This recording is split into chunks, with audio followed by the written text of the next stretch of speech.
This regime can never have nuclear weapons. And to achieve that, we're going to have to address the issue of enrichment. We're going to have to address.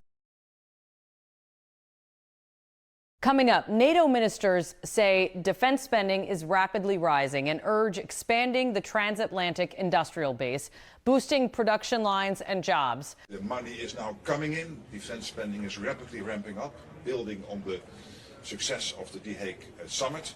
Tens of billions, and over the years there's hundreds of billions coming in.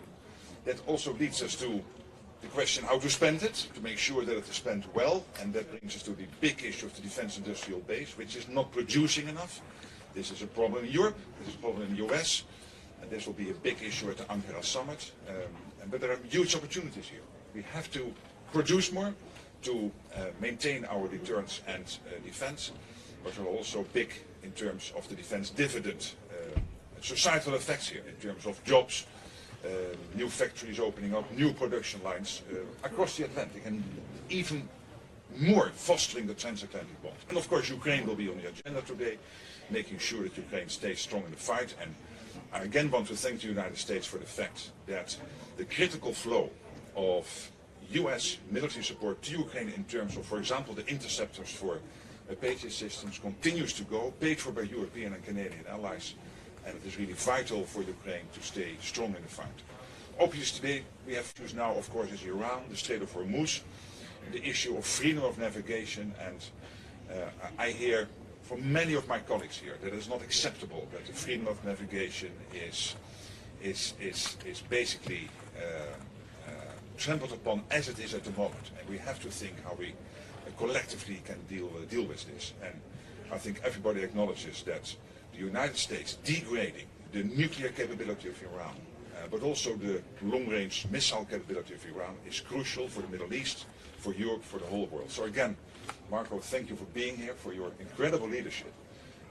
Also ahead, ministers stress continued military support to Ukraine is vital, praising allied deliveries and cooperation to keep Kyiv strong in the fight. Thank you to this great country for hosting us. They've been phenomenal hosts. They've been great new members of NATO, really model allies and great hosts. So it's a pleasure to be here. It's always great to see you, Mark. And obviously we're here to set the groundwork for what I think will be probably one of the more important leaders summit in the history of NATO. The president's, frankly, disappointment at some of our NATO allies and their response to our operations in the Middle East. They're well documented. That will have to be addressed. They won't be solved or addressed today. That's something for the leaders level to discuss. In the meantime, there are other areas where we continue with cooperation. You saw the president's announcement last night with regards to Poland and deployment. That said, obviously the United States continues to have global commitments that it needs to meet in terms of our force deployment, and that constantly requires us to re-examine where we put troops. This is not a punitive thing. It's just something that's ongoing. So I think we definitely can cooperate on is the defense industrial base. It is clear to the world, to all of us in the alliance and beyond, that we simply are not able to produce munitions today at a rate that are necessary for future needs. That's something that has to be addressed. It's something that we can work together on. That's something we want to work together on. I think it's key not just to production, but to interoperability.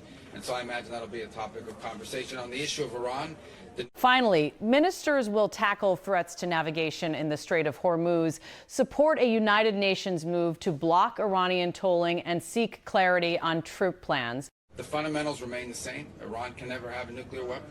It just cannot. This regime can never have nuclear weapons.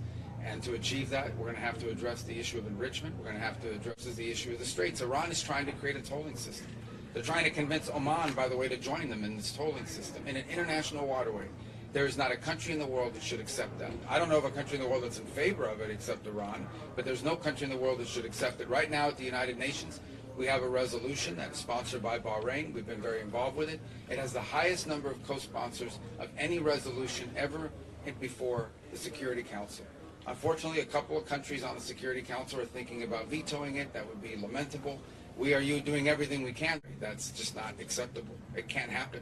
If that were to happen in the Straits of Hormuz, it will happen in 5 other places around the world. Why would countries all over the world say, well, we want to do this too?